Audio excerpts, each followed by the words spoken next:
All right, Brent Pourciau, TopVelocity.net. Pretty excited. Really, probably the first testimonial to come out of a reevaluation. So what's a reevaluation? It's when you've been through camp and you're coming back to be reevaluated to kind of see where you're measuring, where you are. So this is Matt Maldonado. Pretty excited. Congratulations. And just kind of letting everybody know your history and how you got to this point. So you came to camp. What was the first camp that you came to? It was the end of my sophomore year. And like I was always kind of against lifting. You were? Ever since, my sophomore year. And that was sophomore year of high school, because you're a freshman now in college. Right? I'm a freshman now in college, yeah. And then, so I was watching your videos and I started to like it, because you had science to back it up, and then but my you dad weren't really into the lifting? I wasn't. At all? Well, no lifting at all?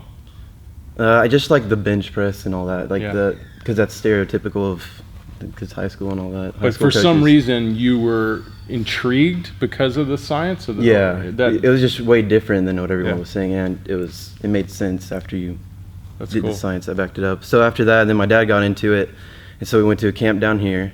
And was that in the old building? In your old building, Big Gorilla? Yeah, that's cool. And then talk about the experience of that camp. What was that like? I didn't know what to expect, so we first got evaluated and all that. We got the medicine ball velos, pitching velos, and then you walked us through like all the science that backed almost everything up. That was like 2 hours worth of stuff. And then you taught us how to do proper lifting forms. And I mean, similar to what we do now. It's probably a little bit more. It's probably very similar, was it? It is. It's really close. Because you got to see a little bit of a camp today. Yeah, and then you added the nutrition program this time. How was that? That was cool. Yeah, real cool. Stephen did a good job with that. And at that camp, what were you at that camp? I was 86. So we had 86, and ultimately I have that video. I need to go find that video because we did analysis on it. And then how many years? So this is 2 years? 2 years. And you've been harder than you were today. But today we have you recorded it at 91.3 or something. Well, because we had you on the Rhapsodos also. And then, but what's the highest you've been up to? I was at 94 last year, at the end of my senior year. Wow, that's awesome. So, what was the road to victory and all that? So what really worked? I would say a mix of lifting, but you can't forget your mobility. You can't forget that, and you have to go crazy hard. It's every day. So what lifts did you really take off for you? The power cleaning and the squat went crazy. Yeah, you said your power cleaning got up to what? 300. That's insane. Yeah. I never got to 300. I got to 295. I could not get 300. And how much do you weigh? When I hit that, it was 210. I was 210. Wow, that's insane. Because I was like 235 and I couldn't get there. So that's insane. That just goes to show you the kind of power that really drives a lot of this.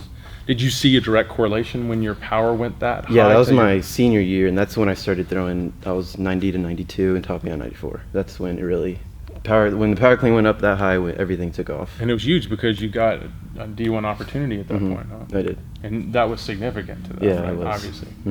So cool. Power cleans. What else was big? The medicine balls was big.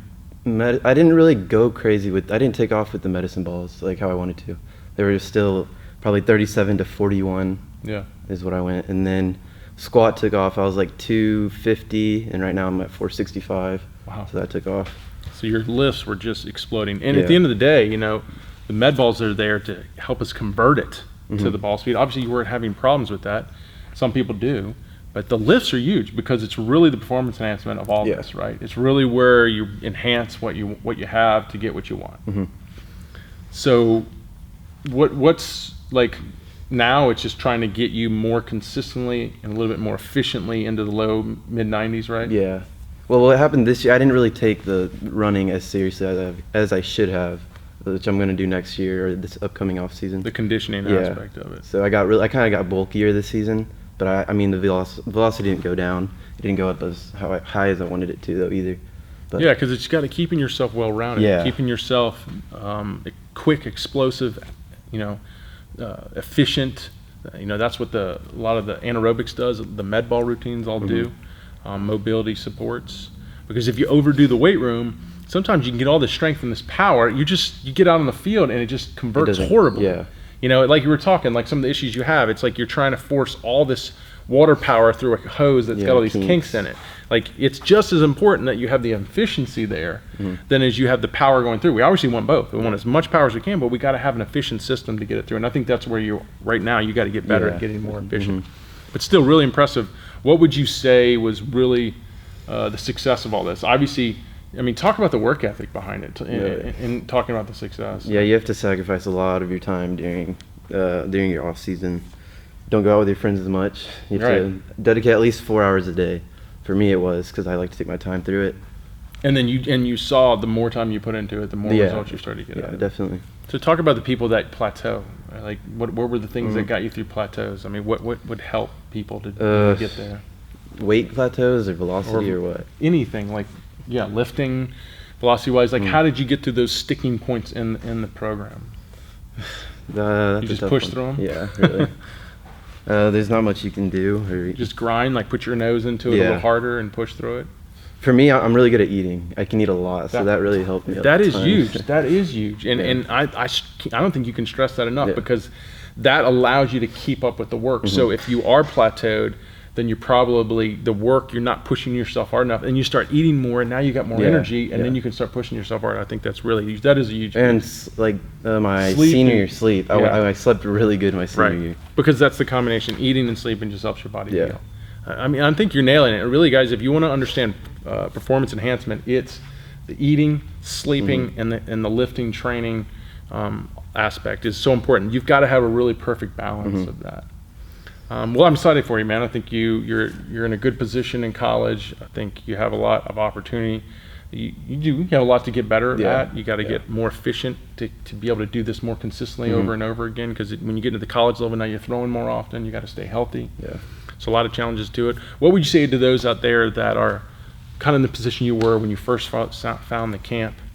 You were unsure about some of the information that's unconventional. You were unsure about the bench press. You're unsure about maybe this approach. Like, what would you tell those that are kind of looking into it but unsure about it? Well, there's no other way to really gain velocity unless you go the unhealthy route, which is the weighted balls. Arm focused approaches. So if you work from the ground up, that's the only safe way to do it. And then, but potentially, don't you feel you can get more there because you're using more of the body? Yeah, it's common sense, really. Yeah. Well, cool. Any advice you give to those guys out there that are struggling, that are really looking for some advantage? Just advice on having success in the game. I mean, it all goes to work ethic. You just have to really put your mind to it. Really sacrifice a lot of your time just to get better. If you want to get bigger and faster. You got to have faith in yourself. Yeah. You got to have faith in something greater than yourself at the same time too, right? And it all kind of has to come together. You got to really believe, and you got to work. Yeah. Right. Well, cool, dude. I'm pretty excited. So another great testimonial, and get your banner on the wall. Yeah, can't wait. And you're going to keep getting better too at the same time. So thanks for doing this, man. I appreciate it. Thank you.